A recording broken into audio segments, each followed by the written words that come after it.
दोस्तों, आज हम सामाजिक अध्ययन के विषय में अध्ययन करेंगे।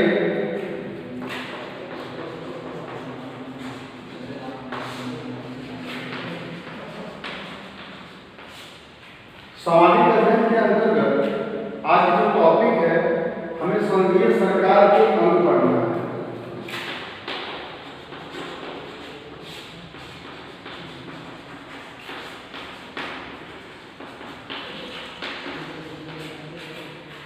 जैसा कि आपको पता है, भारत एक संघ है और एक संघ का मतलब होता है भारत विभिन्न राज्यों का एक समूह है। इसलिए भारत में जो शासन प्रणाली चलती है उसका नाम है संघीय शासन प्रणाली।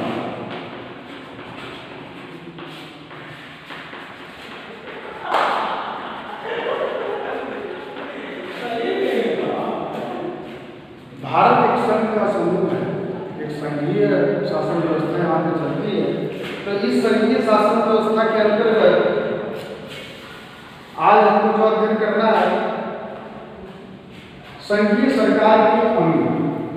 भारत में जो संघीय सरकार चलती है उसके मुख्य रूप से 3 अंग बताए जाते हैं।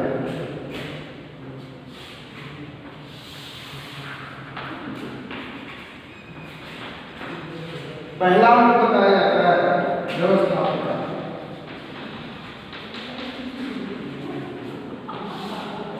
दूसरा अंग बताया जाता है कार्यपालिका।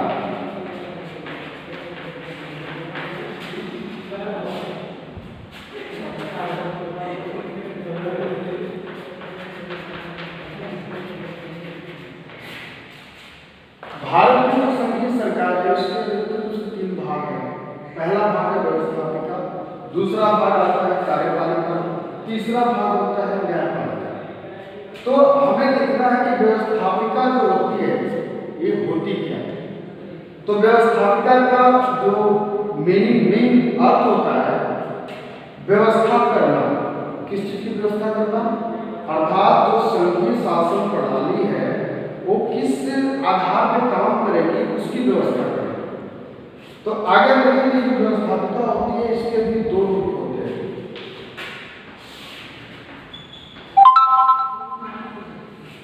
पहले भाग को कहते हैं लोकसभा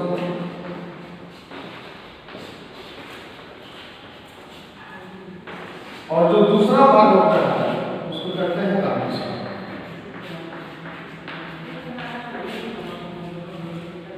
ये व्यवस्थापिका के 2 भाग होते हैं। इन 2 भागों का नाम है लोकसभा और राज्यसभा। ये लोकसभा और राज्यसभा मिलकर भारत में संघीय शासन प्रणाली चलने के लिए एक आधार बनाते हैं, एक रास्ता दिखाते हैं। तो जानना है आपको लोकसभा क्या होता है। तो लोकसभा संघीय शासन प्रणाली का प्रथम सदन होता है।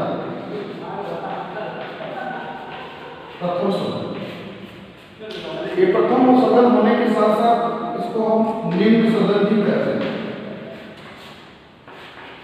निम्न सदन।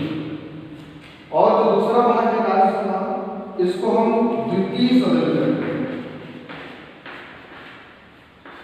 द्वितीय सदन और इसको हम उच्च सदन भी कहते हैं।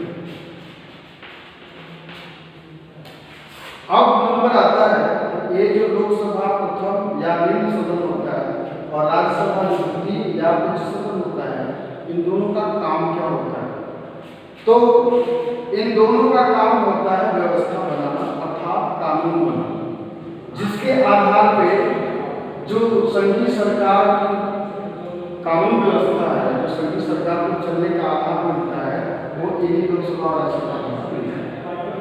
आगे हम देखेंगे लोकसभा प्रथम सदन या निम्न सदन होता है, इसके कार्यकाल क्या है, इनके सदस्यों का निर्वाचन कैसे होता है, इनकी योग्यताएं क्या होती है, इनकी संख्या क्या है, इसका अध्ययन करेंगे।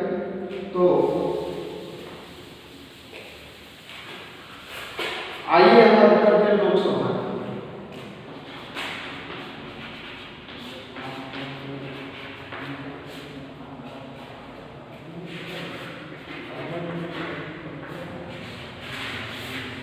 लोकसभा जो होता है इसको हम शॉर्ट नेम एमपी पर कहते हैं और इसका फुल फॉर्म होता है मेंबर ऑफ पार्लियामेंट, यानी लोकसभा के जो सदस्य होते हैं उनको एमपी बोलते हैं। लोकसभा में जो सदस्य बैठते हैं उसको संसद के नाम से जानते हैं। जो लोकसभा का सदन होता है उसको हम संसद के नाम से जानते हैं और इस संसद में जो लोग बैठते हैं उनको हम सांसद के नाम से जानते हैं। अर्थात जो जनता द्वारा प्रतिनिधि चुने जाते हैं सांसद वो संसद में जाकर बैठते हैं और वही लोकसभा के सदस्य कहलाते हैं। अब सांसद की योग्यताएं क्या होती है?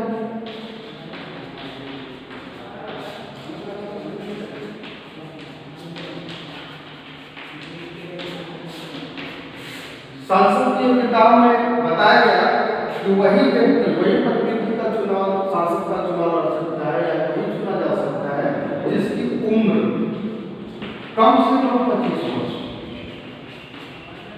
25 वर्ष से कम उम्र का कोई भी व्यक्ति लोकसभा या सांसद का चुनाव नहीं लड़ सकता।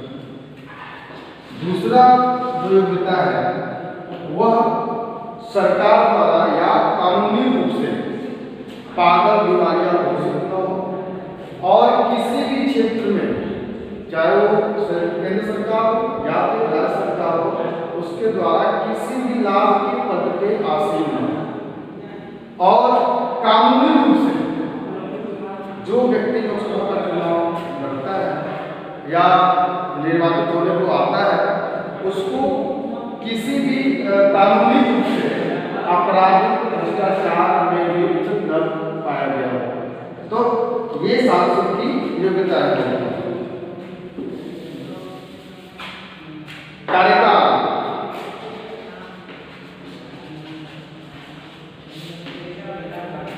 जो सांसद होते हैं उनका कार्यकाल वर्तमान में 5 वर्ष, लेकिन ये प्रारंभ में 5 वर्ष की थी, ये कार्यकाल 5 वर्ष का था, लेकिन 42वें संविधान संशोधन द्वारा 42वें संविधान संशोधन द्वारा इसको 6 वर्ष किया गया और उस 6 वर्ष को पुनः 44वें संविधान संशोधन द्वारा पुनः 5 वर्ष किया और वर्तमान समय में भी जो सांसद का कार्यकाल होता है वो 5 वर्ष का जारी है। अब आगे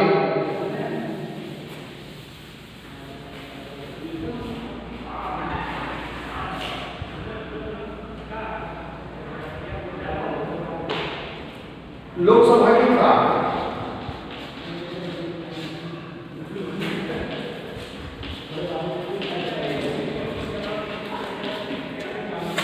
लोकसभा के कार्य क्या क्या होते हैं? तो लोकसभा के कार्यों में नंबर 1 पे आता है समवर्ती सूची, समवर्ती सूची एवं समूह सूची। समवर्ती सूची एवं समूह सूची के जितने भी विषय होते हैं उनसे संबंधित कानून निर्माण करने का अधिकार लोकसभा का है और एक उसका कार्य करती है। दूसरा जो होता है विशेष परिस्थितियों में, विशेष मामलों में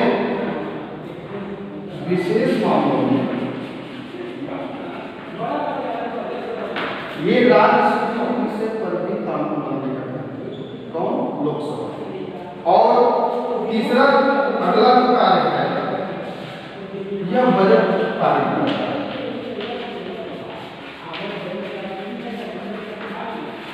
लोकसभा किसी भी सरकार का बजट पारित करता है। ये बजट का निर्माण लोकसभा के द्वारा ही होता है।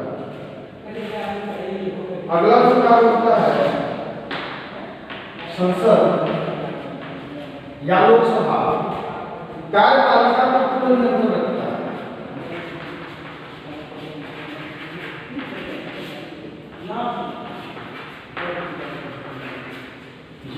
है लोकसभा, कार्यपालिका पर पूरा नियंत्रण होता है, अर्थात जो कार्यपालिका होती है उसको मनमाने ढंग से काम करने से रोकता है। कौन? लोकसभा। अगला जो कार्य होता है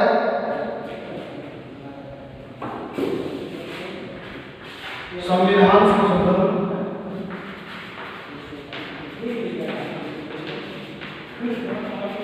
करना। लोकसभा का जो